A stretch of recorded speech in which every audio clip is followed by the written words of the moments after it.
नमस्कार दोस्तों, daily current affairs के इस सीरीज में आप सभी का स्वागत है। आज है 30 सितंबर 2025 और 30 सितंबर 2025 से संबंधित जितने भी महत्वपूर्ण करेंट अफेयर्स हो सकते हैं उन सभी को आज हम लोग इस वीडियो में डिस्कशन करेंगे। आज हम लोग देखने वाले हैं पीएम ड्राइव योजना और WNBR में जो भारतीय बायोस्फीयर रिजर्व को शामिल किया है। इसके अलावा NCR में ओजोन का लेवल, देसी 4G तकनीक, निसार, तमिलनाडु भगदड़, पीएम ड्राइव, EV आवास, स्वच्छ जोड़ी शहर, NSA 1980, ये सभी इम्पोर्टेंट टॉपिक है। इसके अलावा भी बहुत सारे टॉपिक है।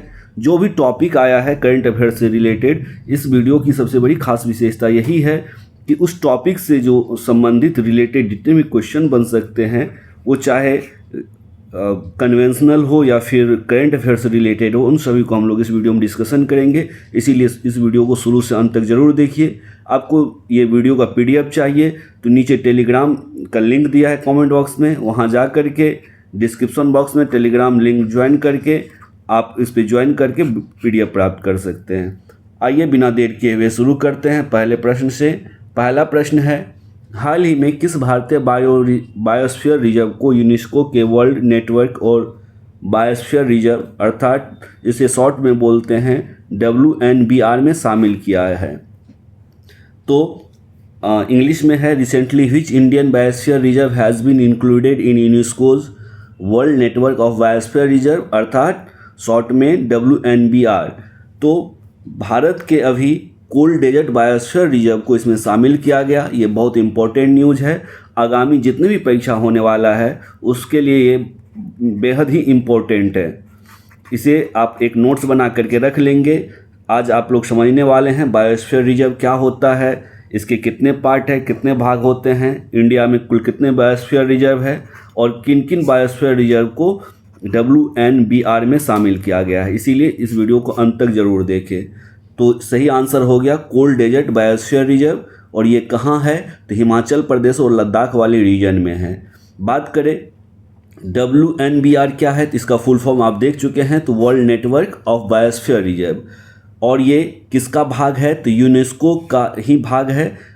और यदि किसी भी रिजर्व को, बायोस्फीयर रिजर्व को WNBR में शामिल कर लिया जाता है तो उसे क्या होता है? तो मैन एंड बायोस्फीयर रिजर्व कार्यक्रम के तहत यदि किसी को मान्यता मिल जाता है तो उनके संरक्षण, सतत विकास और लॉजिस्टिक सपोर्ट, जिसमें शिक्षा, प्रशिक्षण, अनुसंधान इत्यादि आता है, उनको बढ़ावा दिया जाता है, सहयोग दिया जाता है और ज्ञान का आदान प्रदान किया जाता है। और साथ ही देखें कि यूनेस्को का मेन एंड बायोस्फीयर रिजर्व एक कार्यक्रम है जिसे शॉर्ट में मैब कार्यक्रम भी बोलते हैं। इसकी शुरुआत वर्ष 1971 से हुई और इसके तहत world network of biosphere reserve WNBR की स्थापना की गई। और यह नेटवर्क यूनेस्को के मैब कार्यक्रम का अभिन्न अंग है, जिसका उद्देश्य होता है जितने भी बायोडाइवर्सिटी है उसका संरक्षण करना, सतत विकास और मानव और प्रकृति के बीच संतुलन स्थापित करना। ये सभी उनके उद्देश्य है, कार्य है। साथ ही इसका मुख्यालय पेरिस फ्रांस में है और जहाँ यूनेस्को का मुख्यालय है वहीं इसका ऑफिस है, उसी का पार्ट है, इसीलिए मुख्यालय सेम है। संबंधित तथ्य को देखें।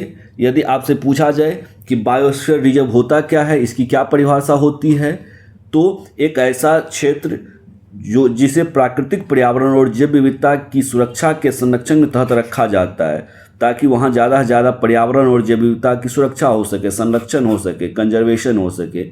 इसे बोलेंगे बायोस्फीयर रिजर्व। और यहाँ पर उद्देश्य क्या है बायोस्फीयर रिजर्व बनाने का? तो यहाँ पे फ्लोरा एंड फौना, प्रकृति की जीव जंतु की रक्षा करना, स्थानीय समुदाय, लोकल कम्युनिटीज़ के साथ संतुलित विकास करना, वैज्ञानिक अध्ययन और शिक्षा को बढ़ावा देना, ये सभी मुख्य उद्देश्य है बायोस्फीयर रिजर्व का। बायोस्फीयर रिजर्व की विशेषताएं, तो 3 जोन होते हैं इसमें, जिसे पहला कोर जोन, बफर जोन और ट्रांजिशन जोन। आप देखेंगे इस इमेज में सबसे जो लास्ट में है, सबसे बीच में है, ये है कोर एरिया। इसके बाद होता है बफर एरिया, उसके बाद ट्रांजिशन एरिया। आप देख सकते हैं अलग अलग विशेषता है। जो सबसे अंदर वाला पार्ट है ये कोर एरिया है, यहाँ जाना मना है, अर्थात स्ट्रिक्टली प्रोटेक्टेड एरिया है और कोई भी ह्यूमन एक्टिविटी यहाँ नहीं हो पाएगा। बहुत इंपॉर्टेंट है, नोट्स बनाते चलेंगे।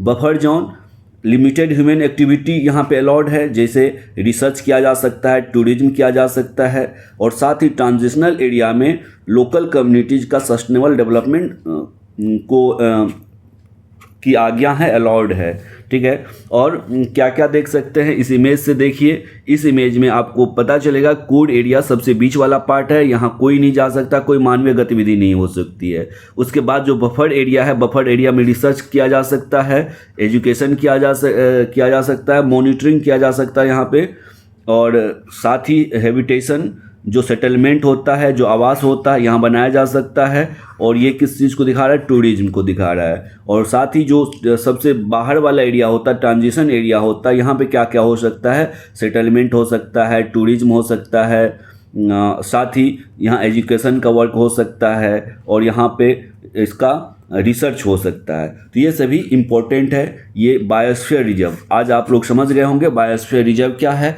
इसी तरह से जितने भी संबंधित टॉपिक है सब पे शॉर्ट नोट्स तैयार किया गया है, ध्यान से देखते चले। देखिए, आपसे जो क्वेश्चन था किसको WNBR में शामिल किया गया? WNBR में शामिल किया गया भारत के कोल्ड डेजर्ट बायोस्फीयर रिजर्व को किया गया। अब जब इसे किया गया तो ये कहाँ है? तो ये हिमालय क्षेत्र में अवस्थित है। पहला ये हिमालय क्षेत्र में है, और यदि राज्य की बात करें तो लद्दाख और हिमाचल प्रदेश में है, किन्नौर और स्पीति तक फैला हुआ है यह। और अभी यूनेस्को ने 26 नए स्थलों को WNBR में शामिल किया। टोटल कितने स्थल को? 26 नए स्थल को शामिल किया गया है। ये 26 स्थल विश्व के अन्य देशों के भी हैं। यदि भारत की बात करें तो भारत में ऑलरेडी पहले से 12 ऐसे स्थल था जिसे यूनेस्को के WNBR में शामिल किया गया था, और एक को अभी किया गया। इस तरह से टोटल 13 हो गया। तो ध्यान रखेंगे भारत में अब कुल कितने बायोस्फीयर रिजर्व है जिसे WNBR में शामिल किया गया है? तो अब 13 हो गया है। अब सभी का लिस्ट देख लेते हैं हम लोग नीचे इमेज के साथ, मैप के साथ। और जो अभी किया गया है कोल्ड डेजर्ट बायोस्फीयर रिजर्व को, ठंडा रेगिस्तानी अर्थात कोल्ड डेजर्ट बायोस्फीयर रिजर्व है यह, और भारत का पहला है ऐसा रिजर्व है जिसे जो कि कोल्ड डेजर्ट हो और उसे बायोस्फीयर रिजर्व के साथ WNBR में शामिल किया गया हो। यहाँ हिम तेंदुआ, स्नो लेपर्ड, ब्लू सीप, गोल्डन ईगल जैसे दुर्लभ जीव पाए जाते हैं। बात करें इंडिया में कुल कितने बायोस्फीयर रिजर्व है? तो कुल 18 बायोस्फीयर रिजर्व है, और इन 18 में से ज़रूरी नहीं है कि सभी को यूनेस्को के जो WNBR है उसमें शामिल किया जाए। उसमें मात्र 13 को शामिल किया गया। यूनेस्को के जो WNBR लिस्ट है उसमें मात्र 13 है, और 13 का लिस्ट यहाँ पे आप देख सकते हैं। आप सबसे पहले 18 रिजर्व को जल्दी जल्दी देख लीजिए। कोल्ड रिजर्व जो डेजर्ट है इसे अभी हाल ही में सितंबर 2025 में शामिल किया गया है। इसके साथ साथ 18 का ये लिस्ट है, ये 18 का लिस्ट है और ये 13 का लिस्ट है। क्या डिफरेंस है दोनों में दोस्तों? तो डिफरेंस यही है, ये 18 इंडिया के बायोस्फीयर रिजर्व है, और ये जो 13 लिस्ट है ये WNBR में शामिल है। और कब से शामिल करना शुरू हुआ है? तो 2000 ईस्वी से लेकर के सितंबर 2025 तक में कुल कितने? 13 बायोस्फीयर रिजर्व शामिल हो गए हैं। जल्दी जल्दी एक बार देख लीजिए। ये है कोल्ड डेजर्ट हिमाचल प्रदेश में, नंदा देवी उत्तराखंड में, उसके बाद है कच्छ जो बायोस्फीयर रिजर्व है ये गुजरात में है। 2 यहाँ पे है पंचमढ़ी और पन्ना, और दोनों को दोनों MP में है, ये MP वाला एरिया है। अचान कुमार अमरकंटक जो ये 2 है, ये दोनों कहाँ है? छत्तीसगढ़ मध्य प्रदेश दोनों की सीमा में फैला हुआ है। इसके अलावा नीलगिरी कर्नाटक में है। अगस्तमलाई तमिलनाडु और केरल दोनों राज्यों में फैला हुआ है। गल्फ ऑफ मन्नार तमिलनाडु में है, और इसके बाद शेषाचलम आंध्र प्रदेश में, सिमलीपाल उड़ीसा में, सुंदरवन पश्चिम बंगाल में, नोकरेक मेघालय में। उसके बाद देहांग और देवांग 2 है, और दोनों अरुणाचल प्रदेश में है। मानस डिब्रूगढ़ सखोवा असम में, और कंचनजंगा सिक्किम में। इस तरह से आप काउंट करेंगे तो टोटल 18 बायोस्फीयर रिजर्व है, और 13 जो है जिसको WNBR में शामिल किया गया। नेक्स्ट क्वेश्चन है, हाल ही में खबरों में रही रानी रासमणी किससे संबंधित है? तो रासमणी चर्चा में क्यों आई? रानी रासमणी अभी चर्चा में क्यों है, करंट अफेयर्स में क्यों है? इसके पीछे का रीजन है कि हमारे प्रधानमंत्री ने रानी रासमणी को उनकी जयंती पर श्रद्धांजलि अर्पित की, इसीलिए चर्चा में आ गया। बात करें रानी रासमणी की तो किससे संबंधित है? तो ये इसका सही आंसर है ऑप्शन बी। ये रासमणी किससे संबंधित है? तो सामाजिक और धार्मिक सुधार आंदोलन, सोशल और रिलीजियस रिफॉर्म से संबंधित है रानी रासमणी। और बात करें तो रानी रासमणी का जन्म वर्तमान के पश्चिम बंगाल में हुआ था और उन्होंने दक्षिणेश्वर काली मंदिर की स्थापना की। वे सती प्रथा, बाल विवाह और अन्य सामाजिक बुराइयों के विरोधी थी। उन्होंने ईश्वरचंद्र विद्यासागर जैसे सुधारकों का समर्थन किया। वे ईस्ट इंडिया कंपनी के अन्यायपूर्ण कानूनों के खिलाफ भी खड़ी हुई। तो ये सभी है रानी रासमणी से रिलेटेड। प्रधानमंत्री ने उनके जयंती पर श्रद्धांजलि अर्पित की, इसीलिए ये इम्पोर्टेंट हो सकता है। नेक्स्ट क्वेश्चन है, हाल ही में आरबीआई ने वित्त वर्ष 2025-26 की दूसरी छमाही के लिए केंद्र सरकार हेतु किस व्यवस्था की सीमा तय की है? ये ध्यान रखेंगे। हम लोग जानेंगे इसका आंसर और साथ साथ इससे जो रिलेटेड फैक्ट हो सकता है उन सभी को भी देख लेते हैं। तो अभी जो व्यवस्था की सीमा तय की है उसका सही आंसर है वेज एंड मीन्स, एक सेकेंड, इसका सही आंसर है वेज एंड मीन्स एडवांस। इसे हिंदी में बोलते हैं अर्थोपाय अग्रिम, अर्थोपाय अग्रिम, अग्रिम। देखते हैं क्या होता है ये। इससे पहले हम लोग जान ले, ये आरबीआई से रिलेटेड है तो आरबीआई के बारे में कुछ जान लेते हैं। आरबीआई से संबंधित तथ्य जान लेते हैं। स्थापना कब होती है आरबीआई की? तो 1 अप्रैल 1935 को। किस एक्ट के तहत? तो आरबीआई एक्ट 1934 के तहत इसकी स्थापना होती है। आरबीआई का मुख्यालय पूछा जाए तो मुंबई महाराष्ट्र में है, पहले कोलकाता में था। इसका राष्ट्रीयकरण, नेशनलाइजेशन कब हुआ? तो 1949 में भारत सरकार के अधीन इसका राष्ट्रीयकरण हुआ। यदि प्रतीक चिन्ह की बात करें तो बाघ और तार का पेड़, ये देख रहे हैं बाघ और ये है तार का पेड़, तो बाघ और तार का पेड़ इसका प्रतीक चिन्ह है, इम्ब्लेम है। वर्तमान में गवर्नर कौन है? यहाँ से भी प्रश्न पूछा जाता है। संजय मल्होत्रा जो है ये गवर्नर है। किनके गवर्नर है? तो आरबीआई के गवर्नर है। बात करें कार्य क्या होता है आरबीआई का? तो मुद्रा जारी करना, करेंसी जो इशू होता है 1 रुपये के अलावा जितने भी मुद्रा है। इसके बाद मौद्रिक नीति, मॉनेटरी पॉलिसी इन्हीं के द्वारा बनाया जाता है। बैंकिंग रेगुलेशन किया जाता है इनके द्वारा। विदेशी मुद्रा प्रबंधन अर्थात फॉरेक्स मैनेजमेंट किया जाता है। सरकार और बैंकर का काम ये करती है आरबीआई। बात करें कि ये वेज एंड मीन्स एडवांस जो इसका आंसर है, जिसका अभी क्या किया आरबीआई, एक व्यवस्था की सीमा तय की है, ये क्या होता है इसके बारे में जाने। तो यह एक अस्थायी ऋण सुविधा है। अस्थायी अर्थात इसे बोल सकते हैं टेम्पररी लोन फैसिलिटी, जो आरबीआई देती है किन्हें? या तो केंद्र सरकार को देगी या राज्य सरकार को देती है। और उद्देश्य क्या होता है? मार्केट में कैश फ्लो असंतुलन को दूर करना इसका मुख्य उद्देश्य है। अर्थात ज़्यादा से ज़्यादा पैसा मार्केट में आ जाएगा तो असंतुलित हो जाएगा, और इसी असंतुलन को दूर करने का काम करती है ये आरबीआई। और इसे भारतीय बैंक अधिनियम 1934 के तहत प्रावधानित किया गया है। और WMA अभी जो वेज एंड मीन्स एडवांस है पर ब्याज दर क्या होता है? तो आरबीआई की जो रेपो रेट होती है, रेपो रेट क्या, जिस पर आरबीआई लोन देती है तो के बराबर होगी, आरबीआई के रेपो रेट के बराबर होगी। आरबीआई जो बैंकों को लोन देती है और ओवरड्राफ्ट की स्थिति में जब जितना रुपया है उससे यदि ज़्यादा निकाला जाए, और जैसे 2 करोड़ या 200 करोड़ से ज़्यादा 300 करोड़ निकाल लिया जाए तो ये हुआ 100 करोड़ का ओवरड्राफ्ट हो जाएगा। अर्थात जितना प्रावधानित है उससे ज़्यादा निकालना ही ओवरड्राफ्ट कहलाता है। इस स्थिति में ब्याज दर रेपो से 2% अधिक होता है। देखते हैं वेज एंड मीन्स से संबंधित अन्य महत्वपूर्ण तथ्य समझ लीजिए। ये इकोनॉमिक्स का टर्म है, यहाँ से क्वेश्चन पूछा जाता है। इकोनॉमिक्स का टर्म है और यहाँ से क्वेश्चन सभी एग्जाम में बनते रहता है, ध्यान रखेंगे। क्या है वेज एंड मीन्स एडवांस? अर्थोपाय अग्रिम, इसे हिंदी में बोलते हैं। यह वैसे ही है जैसे कोई आदमी अपनी सैलरी आने से पहले घर के खर्च के लिए दोस्त से क्या करता है, कुछ दिन के लिए लोन लेता है, शॉर्ट टर्म लोन लेता है, ऋण लेता है, और जैसे ही सैलरी आती है उसे लौटा देता है। इसी तरह सरकार भी आरबीआई से थोड़े समय के लिए पैसे लेती है और रेवेन्यू आने पे लौटा देती है, और इसी को बोलते हैं वेज एंड मीन्स एडवांस अर्थात अर्थोपाय अग्रिम। इसे ध्यान रखेंगे। ये टोटल कितने टाइप के होते हैं, कितने प्रकार के? 3 प्रकार के। पहला है नॉर्मल WMA, समान अग्रिम। एक होता है स्पेशल WMA, इसे ही स्पेशल ड्राइंग फैसिलिटी अर्थात SDF, विशेष आहरण सुविधा कहते हैं। और तीसरा होता है ओवरड्राफ्ट। देखते हैं बारी बारी से, सबको समझते हैं। एग्जाम्पल बहुत ही सिंपल एग्जाम्पल लाए हैं ताकि आप लोग आसानी से सीख पाएँ, समझ पाएँ इस टर्म को। होता क्या है, नॉर्मल WMA यदि किसी राज्य को अगले हफ्ते टैक्सेशन से 1,000 करोड़ रुपया मिलने वाला है और उन्हें अभी ही सैलरी देना है अपने एम्प्लॉय को, अपने टीचर को, एग्जाम्पल के तौर पर ले रहे हैं, उसे 500 करोड़ की ज़रूरत है, तो क्या करेगा आरबीआई उन्हें क्या देगा, नॉर्मल WMA देगा और जैसे ही रुपया आएगा लौटा देगा। ये नॉर्मल हो गया।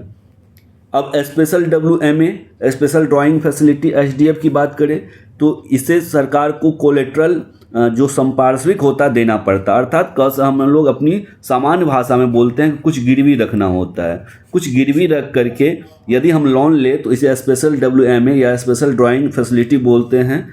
और कोलेट्रल का मतलब होता है कि अपनी बचत या सिक्योरिटीज़ को गिरवी रखना। एग्जाम्पल, इसी चीज़ का एग्जाम्पल है, ये ध्यान रखेंगे कि राज्य सरकार RBI के पास CSF अर्थात कंसोलिडेटेड सिंकिंग फंड अर्थात पुराना कर्ज चुकाने के लिए जो बचत है, या ATBS ऑक्शन ट्रेजरी बिल सरकार के डेप्ट पेपर गिरवी रख ले और लोन ले ले। फ़ायदा क्या होगा इससे, इंटरेस्ट रेट ब्याज दर जो है नॉर्मल WMA से कम होगा, क्योंकि यहाँ गिरवी रखना पड़ रहा है कुछ, इसीलिए कम होता है। और ओवरड्राफ्ट क्या होगा, तो अगर सरकार WMO या SDF, ये जो दो है, एक WMA और एक SDF से भी ज़्यादा पैसा निकाल लेती है तो उसे ही ओवरड्राफ्ट कहते हैं। एग्जाम्पल क्या है, सरकार को 500 करोड़ WMA की लिमिट थी लेकिन उन्होंने 600 करोड़ रुपया निकाल लिए, तो एक्स्ट्रा 100 करोड़ को ही ओवरड्राफ्ट कहा जाएगा और यह अधिकतम 14 दिनों तक ही मिलता है। अब यदि इसे सिंपल में कन्वर्ट करें, सिंपल टर्म में, तो WMA और SDF की इंटरेस्ट रेट क्या होगा, जो रेपो रेट अर्थात जिस पर लोन मिल रहा है बैंकों को RBI की तरफ से। अगर RBI रेपो रेट बढ़ा दे तो सरकार को भी ज़्यादा ब्याज देना पड़ता है, क्योंकि ये रेपो रेट पर ही आधारित होता है और रेपो रेट बढ़ गया तो सरकार को भी देना पड़ेगा ज़्यादा ब्याज। और यह सभी जो नियम है यह कब आया है, तो RBI एक्ट 1934 के तहत आता है।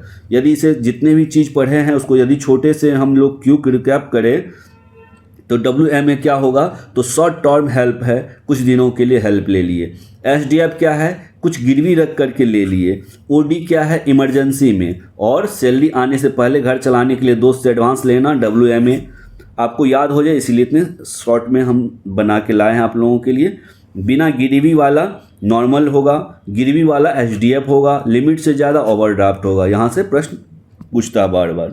Next question, NISAR. निसार का फुल फॉर्म क्या होता है, तो NASA ISRO synthetic aperture radar, अर्थात निसार सैटेलाइट को किस कक्षा में स्थापित किया जाएगा, तो इसका सही आंसर है ऑप्शन सी, सूर्य समकालिक ध्रुवीय कक्षा में, सन सिंक्रोनस पोलर ऑर्बिट में इसे स्थापित किया जाएगा।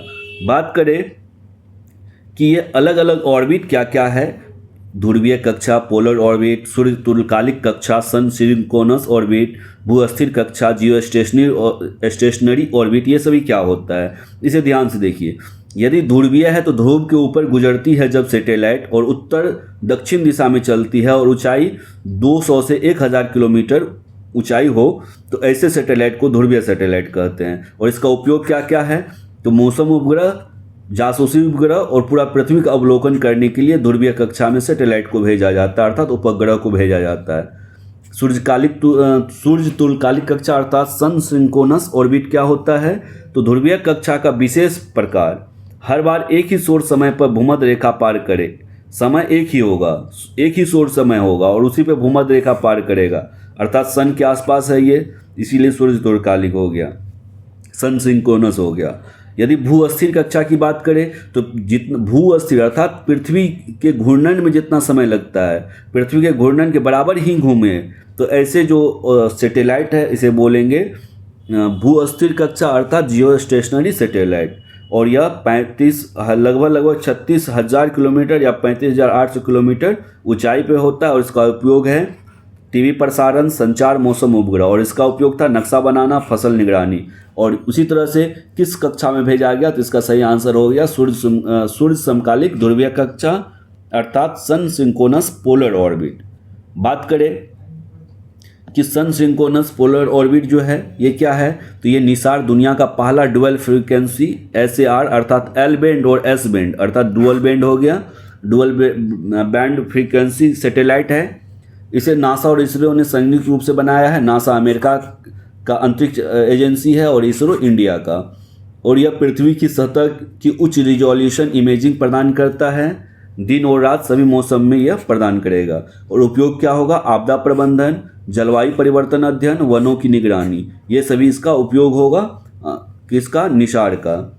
और बात करें इसरो के GSLV F-16 रॉकेट से लॉन्च किया गया है और सूर्य समकालिक ध्रुवीय कक्षा में स्थापित किया जाएगा इसे। अगला क्वेश्चन, हाल ही में किस मंत्रालय ने स्वच्छ शहर जोड़ी पहल की शुरुआत की है? ये पहल, कोई भी पहल परीक्षा के लिए इंपॉर्टेंट हो जाता है, उसी तरह से ये पहल भी आप ध्यान रखेंगे। पहल का नाम क्या है? तो स्वच्छ शहर जोड़ी पहल है। इसे शुरू किया है किस मंत्रालय ने? स्वच्छता किसके अंतर्गत आता है? तो ये आवासन और शहरी कार्य मंत्रालय के अंतर्गत आता है, इसलिए ऑप्शन ए इसका सही आंसर है। आप इमेज देख रहे हैं, ये है आवासन और शहरी कार्य मंत्रालय के मंत्री, इनका नाम है भूपेंद्र हुड्डा नहीं, अभी हरियाणा के मनोहर लाल खट्टर। ये है मनोहर लाल खट्टर, ध्यान रखेंगे। ये कुछ समय पूर्व तक हरियाणा के चीफ मिनिस्टर थे, CM थे। अभी बने हैं कौन? आवासन और शहरी कार्य मंत्रालय बने हैं। और यही है स्वच्छ शहर जोड़ी पहल ये की शुरुआत की है इन्होंने। साथ ही याद रखेंगे कि स्वच्छ शहर जोड़ी सर्वेक्षण होता क्या है। जैसे कि आप एक सिंपल एग्जांपल आपको दे, एक स्टूडेंट है वो पढ़ने में बहुत तेज है और एक स्टूडेंट थोड़ा कमज़ोर है पढ़ने में। यदि इन दोनों को आपस में दोस्ती करा दिया जाए, आपस में पार्टनरशिप कर ले, तो क्या होगा? जो तेज है पढ़ने में, इसका असर कम पढ़ने वाले पे भी पड़ेगा, अर्थात ये भी देख देख करके पढ़ने लगेगा। ठीक इसी तरह से स्वच्छ, एक जो बहुत ज़्यादा स्वच्छ शहर है और एक जो कम स्वच्छ है, इन दोनों को जोड़ी बना दिया जाए तो इसमें 2 शहर जोड़ी होगा, ट्विन सिटीज होगा। वे एक दूसरे से स्वच्छता के अच्छे प्रैक्टिस साझा करेंगे और सहयोग करते रहेंगे और प्रतिस्पर्धा भी बढ़ेगा और मिलकर स्वच्छता में सुधार आएगा। आप समझ गए होंगे स्वच्छ शहर जोड़ी क्या है, ये पहल क्या है, किस मंत्रालय ने? तो आवासन और शहरी कार्य मंत्रालय, और मिनिस्ट्री किसके पास है? मनोहर लाल खट्टर के पास है।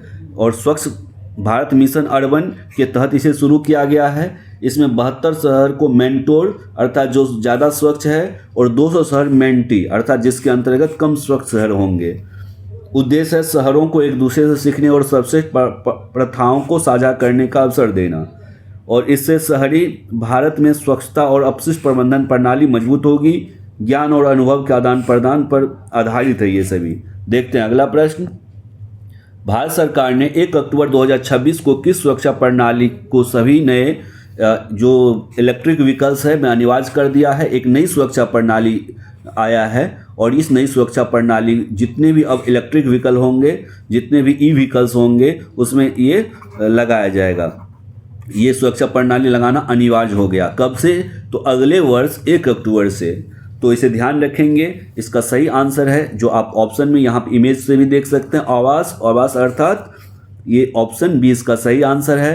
अकॉस्टिक और व्हीकल अलर्टिंग सिस्टम, ये क्या होता है? अकॉस्टिक वर्ड का मीनिंग हुआ आवाज़, ध्वनि से संबंधित है। व्हीकल में अलर्टिंग सिस्टम लगाया जाएगा। ये क्या है दोस्तों? तो इसे समझने के लिए सिंपल भाषा में समझेंगे कि जितने भी ईवीज है, जितने भी इलेक्ट्रिक व्हीकल है, इलेक्ट्रिक व्हीकल में बहुत कम आवाज़ होता है। जब बहुत कम आवाज़ है तो पीछे से या आगे से गाड़ी आ रही है और सड़क पे कोई पैदल चल रहा है, फुटपाथ पे चल रहा है, इन्हें पता नहीं चलेगा कि मेरे आगे पीछे से कोई गाड़ी आ रही है, मुझे थोड़ा दूर हो जाना है या साइड हो जाना है। ये अपने तरह से चलते रहेंगे और इधर से गाड़ी आएगी तो दुर्घटना होने की संभावना है। तो जितने भी ई व्हीकल्स है उसमें एक सिस्टम लगाया जाएगा जो कृत्रिम आवाज़ निकालेगा। इलेक्ट्रिक हाइब्रिड वाहन कृत्रिम आवाज़ निकालेगा ताकि पैदल यात्री सड़क उपयोगकर्ता वाहन की उपस्थिति को आसानी से पहचान करके साइड हो जाएंगे। तो ये बहुत ही इम्पोर्टेंट हो जाएगा ये परीक्षाओं के लिए, ध्यान रखेंगे। अकॉस्टिक व्हीकल अलर्टिंग सिस्टम, बिना आवाज़ चलते हैं। जितने भी इलेक्ट्रिक व्हीकल है बिना आवाज़ चलते हैं, जिससे पैदल यात्रियों को खतरा रहता है। तो आवाज़ सिस्टम से क्या होगा? गाड़ी के स्पीड के अनुसार आवाज़ पैदा होगा और यह पैदल यात्री और अन्य सड़क उपयोगकर्ता को गाड़ी की उपस्थिति का पता इससे चल पाएगा। और यह अमेरिका, जापान और यूरोपीय देशों में पहले से ही लागू है। और भारत में ministry of road and transport and highway ने इसे अनिवार्य कर दिया है। ये ध्यान रखेंगे इसे। नेक्स्ट क्वेश्चन है राष्ट्रीय सुरक्षा अधिनियम NSA 1980 का मुख्य उद्देश्य क्या है। सबसे पहले जान लेते हैं दोस्तों ये न्यूज में क्यों है। तो अभी NSA के धारा के तहत सोनम वांगचुक जो कि अभी आंदोलन चल रहा था लद्दाख में, सोनम वांगचुक को गिरफ्तार किया गया। NSA की धारा लगा है उन पे। और इसका उद्देश्य क्या होता है, इस धारा का उद्देश्य क्या होता है, इस अधिनियम का उद्देश्य क्या है। इस अधिनियम का उद्देश्य है कि राष्ट्रीय सुरक्षा और सार्वजनिक व्यवस्था बनाए रखने के लिए गिरफ्तार करना। अर्थात होता क्या है देखेंगे यहाँ जितना इमेज है, इसे शॉर्ट फॉर्म में इसका पहला वर्ड रासु और इसे रासुका भी बोलते हैं, याद देखेंगे। निवारक निरोध अधिनियम अर्थात रासुका अर्थात राष्ट्रीय सुरक्षा कानून, का से कानून हो गया। तो राष्ट्रीय सुरक्षा कानून रासुका पूछा जाए, NSA पूछा जाए, या फिर निवारक निरोध अधिनियम पूछा जाए, इंग्लिश में इसे प्रिवेंटिव डिटेंशन एक्ट बोलते हैं। इन सब के बारे में आसानी से समझते हैं। सबसे पहले यह अधिनियम आया कब, 1980 में आया। जैसे कोई अपराधी व्यक्ति है, वो कई अपराध में संलिप्त है और कई अपराध में सम्मिलित है, लेकिन वो कई वजह से उस पर मुकदमा साबित नहीं हुआ है और जेल से बाहर है, और आगे चुनाव होने वाला है, आगे पूजा आने वाला है, आगे शांति किसी तरह की खतरा है, उसे बिना पूछे बिना नोटिस दिए उसे कुछ दिनों के लिए जेल में बंद कर दिया जाएगा, उसे गिरफ्तार करके जेल में बंद कर दिया जाएगा। और एक तो ये हुआ, इसे बोलते हैं निवारक निरोध अधिनियम, प्रिवेंटिव डिटेंशन। एक होता है NSA अर्थात नेशनल सिक्योरिटी एक्ट, इसे फुल फॉर्म हुआ इसका, एन से नेशनल, एस से सिक्योरिटी, ए से एक्ट। तो 1980 में देश की सुरक्षा के लिए सरकार को अधिक शक्ति देने से संबंधित एक कानून है ये NSA। और इससे होता क्या है, यह कानून केंद्र और राज्य सरकार को किसी भी संदिग्ध नागरिक, जो संदिग्ध है, जो अपराधी किस्म के व्यक्ति है, नागरिक को हिरासत में लेने की शक्ति देता है। देश में कई प्रकार के कानून बनाए गए हैं, ये कानून देश की सुरक्षा प्रदान करने के लिए सरकार को अधिक शक्ति देता है। तो निवारक, ताकि वो कोई अपराध ना कर पाए, इसीलिए अपराध से रोकना अर्थात निवारक करना, निवारण करना अपराध से, इसीलिए इसका नाम पड़ा निवारक निरोध अधिनियम, और इसे ही इंग्लिश में प्रिवेंटिव डिटेंशन एक्ट बोलते हैं। और ये NSA के थ्रू लगाया जाता है। हाल में क्यों चर्चा में है ये सभी हम लोग डिस्कशन कर लिए हैं। देखते हैं इसी संबंधित और एक्स्ट्रा फैक्ट। तो ये इसका सही आंसर हो गया, राष्ट्रीय सुरक्षा और सार्वजनिक व्यवस्था बनाए रखने के लिए। और NSA 1980 में केंद्र और राज्य सरकार को निवारक हिरासत, प्रिवेंटिव डिटेंशन की शक्ति देता है। इसे ऐसे व्यक्ति पर लागू किया जाता है जो राष्ट्रीय सुरक्षा, शांति और आपूर्ति व्यवस्था के लिए खतरा हो। आदेश जारी करने का अधिकार जिला मजिस्ट्रेट, DM और पुलिस आयुक्त को है, पुलिस कमिश्नर को है। और हिरासत में लिए गए व्यक्ति को 5 दिन और विशेष परिस्थिति में 15 दिन में कारण बताना आवश्यक है। और हाल में सोनम वांगचुक जो कि लद्दाख में आंदोलन चल रहा था, को इसी कानून के तहत अर्थात NSA के तहत गिरफ्तार किया गया था। आप लोगों को याद होगा कि बिहार के भी एक व्यक्ति को, मनीष कश्यप को, जो एक मामला आया था तमिलनाडु में, तमिलनाडु से संबंधित, इस पे NSA लगा करके गिरफ्तार किया गया था। मनीष कश्यप को तमिलनाडु में जो मजदूर से संबंधित कोई घटना थी, इसी से संबंधित बात पे इन्हें गिरफ्तार किया गया था, ये भी याद रखेंगे। बात करें नेक्स्ट क्वेश्चन की, तो हाल ही में केंद्र सरकार ने किस योजना के तहत इलेक्ट्रिक व्हीकल अर्थात इलेक्ट्रिक वाहन चार्जिंग स्टेशन लगाने की घोषणा की है। Recently under which scheme did the central government announce the setting of EV electric vehicle charging station. तो इसका सही आंसर आपको इस इमेज से ही पता चल गया होगा कि सही आंसर क्या होगा। तो PM-E ड्राइव योजना। यदि PM-E ड्राइव योजना के फुल फॉर्म को देखें तो PM अर्थात प्रधानमंत्री, प्राइम मिनिस्टर, और इलेक्ट्रिक, इस पहले ई से इलेक्ट्रिक, D से ड्राइव, R से रिवोल्यूशन, I से इनोवेटिव, फिर V से व्हीकल और E से इन्हांसमेंट। अर्थात इसे यदि शुद्ध हिंदी देखें, कभी कभी परीक्षाओं में पूछ लिया जाता है, अभिनव वाहन संवर्धन में PM इलेक्ट्रिक ड्राइव क्रांति। इन कम संभावना है ऐसे करके क्वेश्चन पूछने की, लेकिन फिर भी हम लोग देख लेंगे ये है क्या। तो जितने भी इलेक्ट्रिक व्हीकल है उसके लिए चार्जिंग स्टेशन बनाना, ताकि कहीं भी ज़रूरत पड़ने पर इसे चार्ज किया जा सके। जिस तरह से अभी डीजल और पेट्रोल के लिए पेट्रोल पंप है, उसी तरह से इलेक्ट्रिक व्हीकल को चार्ज करने के लिए ऐसे ही स्टेशन बनाने की जो घोषणा है, इसके लिए जो योजना है, इस योजना का ही नाम है PM-E ड्राइव योजना। एक्स्ट्रा फैक्ट देख लेते हैं। PM-E ड्राइव योजना का पूरा नाम PM electric drive revolution in innovative vehicle enhancement है। और बात करें किस मंत्रालय के अंतर्गत आता है, केंद्रीय भारी उद्योग मंत्रालय इसे लागू करता है। उद्देश्य क्या है, तो भारत में इलेक्ट्रिक वाहनों को बढ़ावा देना। जितना चार्जिंग स्टेशन होगा, जब चार्जिंग में असुविधा होगी तो इलेक्ट्रिक व्हीकल कोई नहीं खरीदेगा। यदि इसमें सुविधा होगी, हर जगह चार्जिंग स्टेशन उपलब्ध होगा, तो इसे ज़्यादा से ज़्यादा लोग खरीदेंगे। यही उद्देश्य है कि इलेक्ट्रिक वाहनों को बढ़ावा देना और चार्जिंग इंफ्रास्ट्रक्चर विकसित करना इसका मुख्य उद्देश्य है। और इसमें सब्सिडी और प्रोत्साहन अर्थात डिमांड इनिशिएटिव के साथ साथ इलेक्ट्रिक बस, ट्रक, ई एम्बुलेंस इत्यादि भी शामिल किया गया है। यह योजना भारत को स्वच्छ और सतत प्रणाली की ओर ले जाएगी। अगला प्रश्न है, भारत ने हाल ही में UNGA सप्ताह में ग्लोबल साउथ देश के बीच किस पर जोर दिया है। तो सबसे पहले UNGA क्या होता है, तो यूनाइटेड नेशनल जनरल असेंबली, अर्थात ये क्या है, UNO अर्थात यूनाइटेड नेशन ऑर्गेनाइजेशन, संयुक्त राष्ट्र संघ जो होता है। संयुक्त राष्ट्र संघ में कितने अंग है, कल का वीडियो आप लोग नहीं देखे तो देख लीजिए, उसमें बहुत डिटेल से बताए थे। संयुक्त राष्ट्र संघ के टोटल 6 अंग है। उन्हीं 6 अंग में से एक अंग जो है UNGA है, यूनाइटेड नेशनल जनरल असेंबली है, अर्थात इसे बोलते हैं संयुक्त राष्ट्र महासभा शॉर्ट फॉर्म में बोलते हैं। और इस संयुक्त राष्ट्र महासभा का जो सप्ताह था, इसमें ग्लोबल साउथ के देशों के बीच किस पर जोर दिया है भारत ने, तो भारत ने हाल ही में बहुपक्षीय सुधार और सहयोग पर जोर दिया है। ऑप्शन बी इसका सही है, अर्थात ज़्यादा से ज़्यादा देशों का सहयोग हो और इसमें रिफॉर्म हो और सहयोग मिले। बहुपक्षीय सुधार और सहयोग की बात होगा।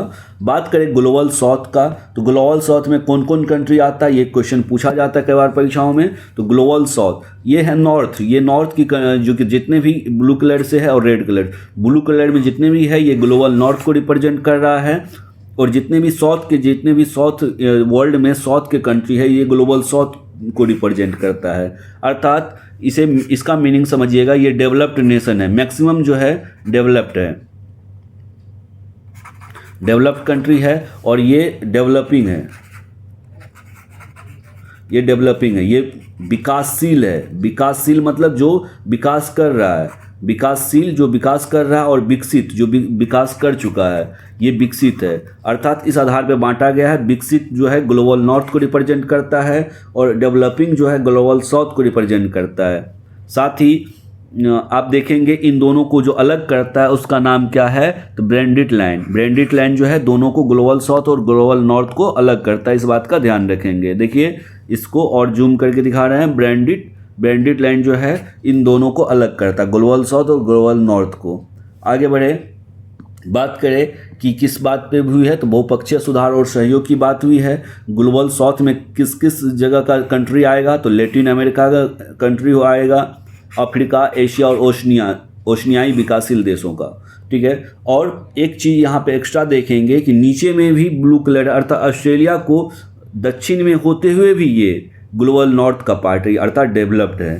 तो एक क्वेश्चन पूछा जा सकता है कि जितने भी दक्षिणी ध्रुव में अर्थात 0 डिग्री इक्वेटर, या फिर बोले कि ग्लोबल साउथ की ओर होते हुए भी ग्लोबल नॉर्थ का पार्ट, ऐसा कौन सा कंटिनेंट है या कौन सा पार्ट है या कौन सा कंट्री है, तो इसे याद रखेंगे, ऑस्ट्रेलिया इसका सही आंसर हो जाएगा।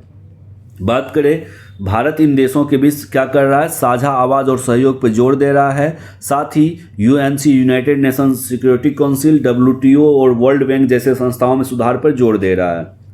और ग्लोबल साउथ की अर्थव्यवस्था वैश्विक GDP में बड़ा योगदान दे रहा है। और भारत ने international solar alliance, disaster resilient infrastructure जैसी पहल में नेतृत्व किया है। अगला क्वेश्चन, हाल ही में किस राज्य में एक राजनीतिक रैली में भगदड़ की घटना हुई जिसमें कई लोगों की मृत्यु हो गई। Recently in which state did the political rally witness stumped in accident causing several deaths. तो आप इसको देख करके पता चल गया होगा इस इमेज को, ये तमिलनाडु के करूर में ये भगदड़ हुई है।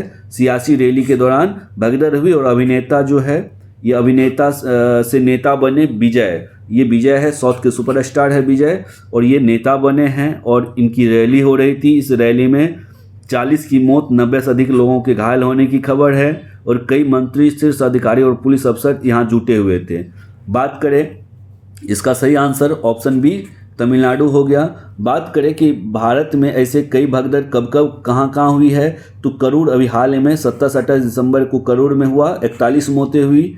एक नई दिल्ली रेलवे स्टेशन पे 15 फरवरी 2025 को हुआ था, 18 मौतें हुई थी। प्लेटफॉर्म पर भीड़ बढ़ गया था और ये सभी कहाँ जा रहे तो ये सभी कुंभ नहाने जा रहे थे, मैक्सिमम इसमें से कुंभ जा रहे थे।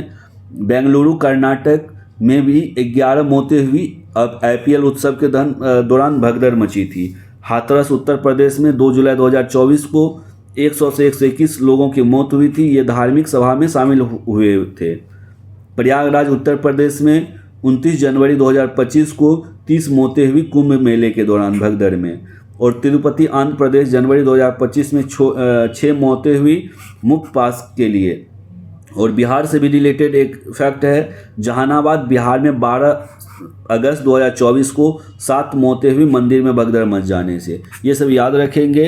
बात करें तमिलनाडु की तो घटना तमिलनाडु के किस जगह पे हुई, तो केरूर में हुई, राजनीतिक रैली में। पिछले 2 दशक की बात करें, 2 दशक अर्थात समथिंग 20 साल, तो इसमें लगभग 4000 भगदड़ की घटनाएं घट चुकी है। और अक्सर यह घटनाएं कहाँ होती है, धार्मिक आयोजन और भीड़भाड़ प्रबंधन कमजोरियों के कारण होती है। और इसमें कुछ साइकोलॉजिकल रीजन भी है इसका, लोगों का तुरंत पैनिक बिहेवियर रखना, पैनिक हो जाना या पैनिक बिहेवियर रखना, हर्ड मेंटेलिटी, तुरंत ही किसी चीज़ से आवेश में आ जाना, गुस्से में आ जाना, हर्ड मेंटेलिटी का शिकार हो जाना। और नेशनल डिजास्टर मैनेजमेंट अथॉरिटी ने भीड़ प्रबंधन के दिशा निर्देश जारी किए, इसीलिए ये सभी और न्यूज में है। अगला क्वेश्चन है, भारत ने हाल ही में किस स्वदेशी नेटवर्क तकनीक को लॉन्च किया है?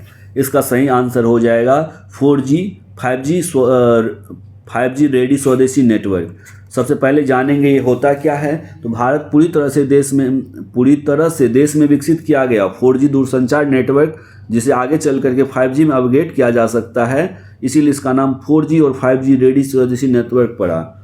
इसमें हार्डवेयर, सॉफ्टवेयर और तकनीकी सभी स्वदेशी मेड इन इंडिया तकनीकी का प्रयोग किया गया है। और इसका उद्देश्य दूरसंचार में आत्मनिर्भरता, सुरक्षा और विदेशी तकनीकी पर निर्भरता को कम करना है। ये है स्वदेशी 4G नेटवर्क 5G रेडी आत्मनिर्भर भारत का ये योजना है। बात करें 4G 5G रेडी स्वदेशी नेटवर्क की, तो भारत ने पूरी तरह से इस नेटवर्क को लॉन्च किया है। और इसे प्रस्तुत किसके द्वारा किया गया है, तो लॉन्च किया गया BSNL के द्वारा। और इसमें सहयोग किनका सपोर्ट है, C.DOT का, तेजस का, TCS का। भारत 5G अपनाने और 6G की नींव रखने में सक्षम होगा और यह रणनीति आत्मनिर्भर और राष्ट्रीय सुरक्षा को मजबूत करेगा। अब भारत दुनिया के चुनिंदा देशों में है जिनके पास स्वदेशी 4G तकनीक है। अगला प्रश्न है, हाल ही में किस क्षेत्र में ओजोन अर्थात O3 प्रदूषण का स्तर सबसे अधिक पाया गया है? तो बात करें ओजोन का, तो ओजोन 2 तरह से होता है, आप देखेंगे। सबसे पहले इसका आंसर देख ले, 1 नंबर पे है राष्ट्रीय राजधानी क्षेत्र जो दिल्ली है, दिल्ली NCR है, यहाँ सबसे अधिक पाया गया ओजोन का स्तर।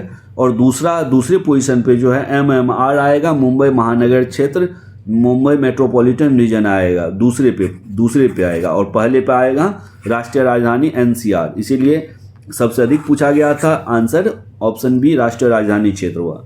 बात करें ओजोन की, तो ओजोन जो है 2 तरह के होते हैं, एक गुड ओजोन है और एक बैड ओजोन है। गुड ओजोन कहाँ होता है, तो ये स्ट्रेटोस्फेयर में होता है, अर्थात समताप मंडल में होता है, इसे याद रखेंगे।